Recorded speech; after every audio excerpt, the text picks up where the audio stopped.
ደቂ ሰባት ንዝቢ ክንጸልኦን ክንፈርሖን ማዕቲና ብመልክዑን ክፉእ ተግባርን ንኹንና ንጸልኦን ንዝቢ ፍላይ ድማ ንስስዕ ወይ ድማ ቦሊዑ ዘይጸግብ ሰብ እውን ዝብ እናበልና ኢና ንጽውዖም ከምኡውን ንሓደ መልክዑ ዘይስሕበና ሰብ ዝቢ ዝመስል እንዳበልና ንሕጭጨልን ነባጭወልን ፍላይ ድማ ዝቢ ጨካን ስጋ ጥራሕ ዘይኮነ ዓጽም እውን ቁርጥምጥም ኣቢሉ ዝበልዕ ተካል እንስሳ ከም ዝኾነ ድማ ዝዝረበሎም ሳኸውን ካብ ዝብስ ዓጽም እንዳበልና እውን ንምስል ሰብ ናብ ሰቡ ዝብእ ናብ ጎረሙ ዝብል ብሂል እውን ንኽተል ኣብዚ ግዜ ንእስነትና እውን ተረብሽና ወይ ድማ ንወለድና እንተ ሕሪቕናዮም የሕዋትና ዝብኢ መጺካ እንዳበሉ የፈራርሑና ነይሮም እዚ ኩሉ ዝብኢ ክሳብ ክንደይናይ ብሕማቕ ጎኑ ጸላው ምዃኑ እዩ ዘርእየና እምበኣርከስ ክቡራት ተኸታተልትና ንሎሚ ዘካፍለኩም ሓደ ታሪክ እዩ ካብ ሃገረ ኢትዮጵያ ከተማ ኣዲስ ኣበባ ዝተሰምዐ ፍላይ ድማ ኣብ ኣያት ኮንዶሚንየም ዝተሰምዐ ሓደ ብጣዕሚ መደንገጽን መነወርን ዝኾነ ተግባር ናባኹም ክብል እዚ ታሪክ እዚ ለይቲ ዝብኢ ቀትሪ ሰብ እንዳኾነ ዝቃየር ዝነበረ ኣብ ትሕቲ ቀይዲ ኣውዒሎም ፍላይ ድማ ነዚ ጅግንነት እዚ ዝፈጸመ ሓደ ናይ ኣርክቴክት ተማሃራይ እውን ኣገዳሲ ዝኾነ ሓበሬታታት ሒዘልኩም ቀሪበ ዘለኹ ክቡራት ተኸታተልቲ መደብና ክሳብ መወዳእታ መደብና ክትከታተሉ ብኽብሪ ዝዕድመኩም ቅድሚኡ ንቻነልና ሓደሽቲ ዝኾንኩም ሳብስክራይብ ምግባር ንምድለዋትና ድማ ላይክ ከምኡውን ናብ ካሊእ ንክባፅሕ እውን ሼር እንዳገበርኩም ክትከታተሉ ብኽብሪ ይዕድም ሕዚ ናፍቲ ሓበሬታ ከስክረኩም ሰናይ ጻንሒት ታሪኹ ዝጅምር ኣብ ኣያት ኮንዶሚንየም ኣብ ቀዳማይ ብሎክ ዝነብር ዳንኤል ዝተባሃለ መንእሰይ እዩ ዳንኤል ኣርክቴክ እዩ ስለዝኾነ ድማ እዚ ስርሑ ክሳብ ፍርቂ ለይቲ ገዝኡ ኮይኑ ዝሰርሕ መንእሰይ እዩ ፍላይ ድማ እዚ እቲ ከባቢ ብጸጥቱ ሕልውን ሰላማውን እዩ ነይሩ ኮይኑ ግን ኣብ ቀረባ እዋን ናይቲ ሰፈር ሰላም እናተዘረገ ይመጽኡ ለይቲ እንትኸውን ናይቲ ሰፈር ኣኽላብ ብሕብረት መፍርሒ ኩነታት ምንባሕ ይጅምሩ እዚ ኣነባብሓ ድማ ተራ ኣነባብሓ ኣይኮነን ናይ ፍርሓት ናይ ስቓይን ናይ መጠንቀቕታ ድምፅን እዮም ዘውፁ ኩሉ ግዜ እዞም ኣኽላባት ኣብቲ ሰፈር በዚ እውን እቶም ነበርቲ ሌባ ኣብዚ ሰፈር ተሰራጭሎ ምክንያቱ እዞም ኣኻልብ ምንባሕ ኣብዚሖም ኣለው ማለት እዩ እንዳበሉ እውን ስጋኣቶም ይገልጹ ኮይኑ ግን ዋላ ሓደ ስርቆት ኣይተኻየደን ምክንያቱ ንግሆ እንትለዓሉ እውን እቲ ዘቐመጥዎ ኣቕሕኦምን እቲ ዘቐመጥዎ ዝተፈላለዩ ጉዕዞታቶምን ድማ ካብ ዘለዎ ተላዒሉ ኣይፈልጥን ሌባ ኣይኮነን ስለዚ እንታይ ደኣ እዚ ነገር እዚ ካሊእ ሚስጥር ኣለዎ እንዳበሉ እውን ብውሽጦም ክጠራጠሩ ጅምሩ ነበርቲ ኣያት ኮንዶሚንየም ግን ድማ ሓደ ነገር ተፈጠረ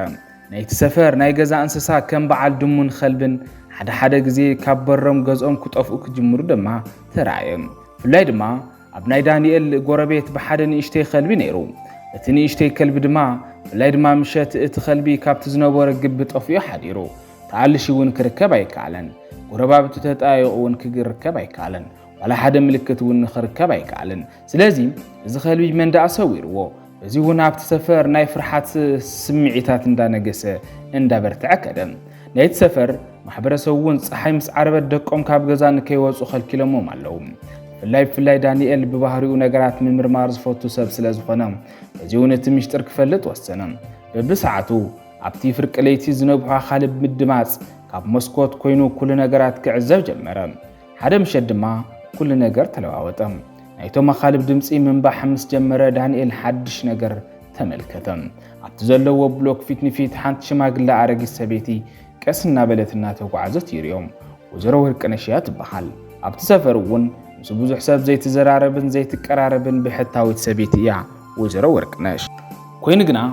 ኣብዛ ምሸት ንሳ ናይ ወይዘሮ ወርቅነሽ ኣካይዳ ከምቲ ዝተለመደ ናይ ሰብ ኣካይዳ ኣይነበረን ሰብነታ ዓሚሩ መሬት እናሽተተት ልክዕ ከም ኣራዊት እያ ትራመድ ነይራ ዳንኤል ዓይኑ ዝረኣዮ ምእማን ተሰኣኖ ድሕሪ ሒደት ደቃይቕ ድማ እዚ ጸልማት ዝኾነ ቦታ ልብኻ ዝረብሽ ናይ ዝብኢ ድምፂ ተሰምዐ እቲ ድምፂ እውን ብጣዕሚ ዝቐረበ ድምፂ እቶም ኣኻልብ እውን ነዚ ምስ ሰምዑ ኣናባብሕኦም ቅርፁ ተቐይሩ ናብ ናይ ኣውያት ዝመስል ድምፂ ተቐየረ ዳንኤል ኣብ ህይወቱ ከምዚ ዓይነት ናይ ሎሚ ፍርሒ ተሰሚዑ ኣይፈልጥን እዚ ድማ ዳንኤል ኣብዛ ዕለት እዚኣ ጀሚሩ ንወይዘሮ ወርቅነሽ ብሕቡእ ክከታተላ ድማ ጀመረ ወይዘሮ ወርቅነሽ ኣብ ቀትሪ መዓልቲ ዋላ ሓደ ነገር ምልክት ኣይረኣያን ፀሓይ ተዓርብ ግና ዓይና ካብቲ ናይ ትኽክለኛ ናይ ሰብ ሕብሪ ዓይኒ ተቐይሩ ናብ መፍርሒ ቀይሕ ሕብሪ እዩ ዝቕየር ዳንኤል ናብ ፖሊስ ክድውል ሓሰብ ኮይኑ ግን ነቶም ፖሊሳት እንታይ ኢሉ ከርድኦም ብላይ ድማ ምንም መረዳእታ ስለ ዘይብሉ እዛ ሰበይቲ ለይቲ ናብ ዝብእያ ትቕየር ክብል መን ከኣምኖ ዕቡዲ ክበሃል እዚ እውን ዝሕዞን ዝጭቡጦን ሰኣነ ግራ ድማ ኣተዮም መረዳእታ ግድን ክተኣላልሽ ኣለዎ ስለዚ ድማ ምስቶም ጎረባብቱ ተዘራሪቡ ንሓለዋ ሌባ ብዝብል ምኽንያት ኣብቲ መውፅን መእተውን በረታት ናይ ድሕንነት ካሜራ ክግጠም ድማ ሓደ ሓሳብ መጸሉ ንሶምና ዝኣክል እውን እቲ ካሜራ ዋላ ሓድሽ ነገር ክረክብ ኣይከኣልን ድሕሪ ዝተወሰኑ መዓልትታት ግና ድሕሪ ብዙሓት ዓቕልን ተፅቢትን ድማ እቲ ካሜራ እምሮኻ ንቕበሎ ዘይኽእል ጉድ ቀድሐም በዚ እውን ልክዕ ሰዓት 8 ለይቲ ሓደ ገዚፍ ዝብኢ ናብቲ ብሎክ ከኣቲ ይርኢ ኮይኑ ግን እቲ ዝብኢ ናይ ተፈጥሮ ተራ ዝብኢ ኣይነበረን ምንቅስቓሱ ብዘስደምን ብልሓት ብዝተመልኦን ከም ሰብ ነይሩ እዚ እውን እቲ ዝብኢ ቀጥታ ከይዱ ናብ እንዳ ወይዘሮ ወርቅነሽ ገዛ ከይዱ እቲ በሪ እውን ከም ሰብ ብጽፍሩ ከፊትዎም ናብ ውሽጢ ኣተወ ዳንኤል ድማ እቲ ቪድዮ ምስ ረኣየ ኩሉ ሰብነቱ ብፍርሒ ተወረረ ናብ በረድ ድማ ተቐየረ እምበኣር እዚ ኩሉ እዚ ማለት እውን እዚ ሰፈር እዚ ሰላም ከሊእዎ ዝነበረ ኣራዊት እዚ ኣራዊት እዚ ብምባል ድማ ጥርጣርኡ ዳንኤል ነቲ መረዳእታ ቪድዮ ሒዙ ናብ ፖሊስ ጣብያ ድማ ኣምርሐ እቶም ፖሊሳት ነቲ ቪድዮ ምስ ረኣይዎ ብድንጋጼም ተዋሒጦም መጀመርያ ግን እዚ ቪድዮ ብላይ ድማ ኤዲቲንግ እዩ ዘይተቐናቢሩ ተሰሪሑ ኣቀናቢርካ ኢኻ ኣምፂኻዮ ጸለመ እንዳበሉ እውን እቲ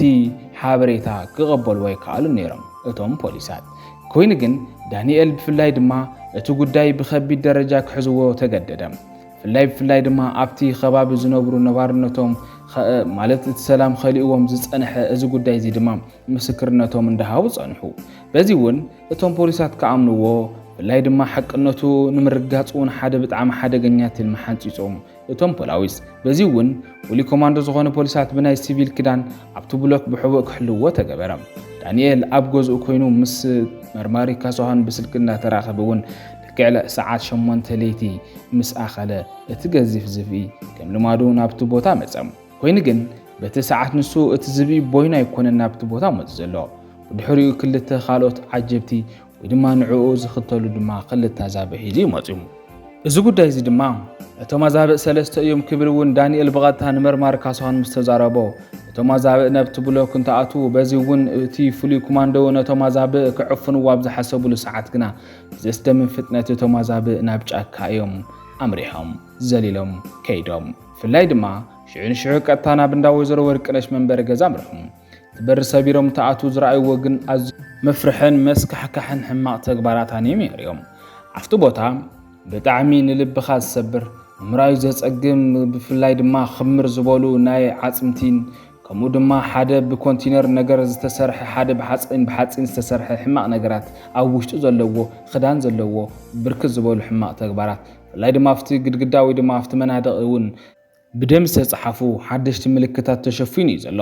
ኣብቲ ምድሪ ቤት እውን ናይ ዝተፈላለዩ እንስሳት ዕጽምቲ ተኸሚሩ እዩ ዝርከብ በቲ ሓደ ጸግዒ ሓደ ብረት ዝተሰርሐ ጎጆ መሳሊ እውን ኣሎ ብፍላይ ድማ ኣብቲ ውሽጢ እውን ናይ ወይዘሮ ወርቅነሽ ናይ ኢድ ጽሑፍ ይረኽቡ ንሕና ናይ ለይቲ ሓለውቲ ኢና እታ ከተማ እንትድቅስ ንሕና ንነቅሕ ይብል እቲ ጽሑፍ ብቐትሪ ድኹማት ኮይና ክንረአ ንኽእል ኢና ካብ ለይቲ ግና እቲ ትኽክለኛ ሓይልና እዩ ዝግለጽ ስጋ ሓይሊ ሂበና ፍርሓት እውን የጥንክረና ብፍላይ ድማ መርበብና ኣብ መላእ እዛ ከተማ ተዘርጊሑ ሓንቲ እኳ እንትሒዝኩም እቶም 10 ይለዓሉ እዚ ናይ ሓንቲ ሽማግለ ሰበይቲ ዕብደት ኣይነበረን እዚ ናይ መላእ ኣዲስ ኣበባ ከተማ ዝተዘርግሐ ናይ ርኹሳት ማሕበር እዩ ወይዘሮ ወርቅነሽ ካብቶም ብታሕቲ እታ ሓንቲ እያ ብፍላይ ድማ ካብቶም ብዙሓት እውን እታ ሓንቲ እያ እዚ እውን ማንም ሰብ ጎረቤትን መሳርሕቱን ዓርኩን መሓዙን ምእማን ሰኣን ክጠራጠር ጀመረ ፖሊስ ድማ በቲ ዝመዝገቦ መሰረት ድማ ኣብ መላእታ ከተማ ዓቢ ስርሕ ጀመረ ብርክት ዝበሉ ኣባል እዚ ማሕበር ድማ ቀትሪ ከም ሰቦም ተመሳሲሎም ይውዕሉ ለይቲ ድማ ኣራዊት እናሃደኑ እናኾኑ ዝርከቡ ተታሒዞም ናብ ሕጊ ድማ ቀረቡ ብፍላይ ድማ እዚ ታሪክ ዘምህረና ክቡራት ተኸታተልቲ መደብና ኩሉ ግዜ ክፍኣት ሕማቕ ስራሕን ርኹስ ስራሕን ፊት ንፊት ኣይመጽን ብኣረጓጉትን ብሽማግለታትን ሽፋን ገይሩ እውን ይሰራጨዩ ክንጥንቀቐሉ ዝግበአና ጉዳይ እዩ ስለዚ ድማ ሓደ ሰብ ብድፍረት ንምንታይ ኢሉ እንተደኣ ሓቲቱ እውን ዘይስገርን ዘይስበርን ሕማቕ ተግባር የለን እሞ እቲ ዘይድፈር ዝመስል ጸልማት ብፍላይ ድማ በጣጢሱ ክድብሪ ከም ዝኽእል ናይ ዳንኤል ታሪኽ እውን ሕያው ምስክር እዩ። ክቡራት ተኸታተልትና እስቲ ካብቲ ዝረኣኹሞ ወይ ድማ ዝተኸታተልኩሞ ታሪኽ ኣብ ዘለኹሞ ቦታ ሃገር ወይ ድማ ሰፈር ከምዚ ዓይነት ርኩስ ስራሕ ኣሎ ዶ ኢልኩም ትሓስቡ? ሓሳብኩም ኣብ ኮመንት ተቐምጡልና። እንተሃልዩ እውን ታሪኽኩም ኣካፍሉና። ሰሰናዩ ንቻነልና ግን ሳብስክራይብ ምግባር ኣይትረስዑ። ሰላም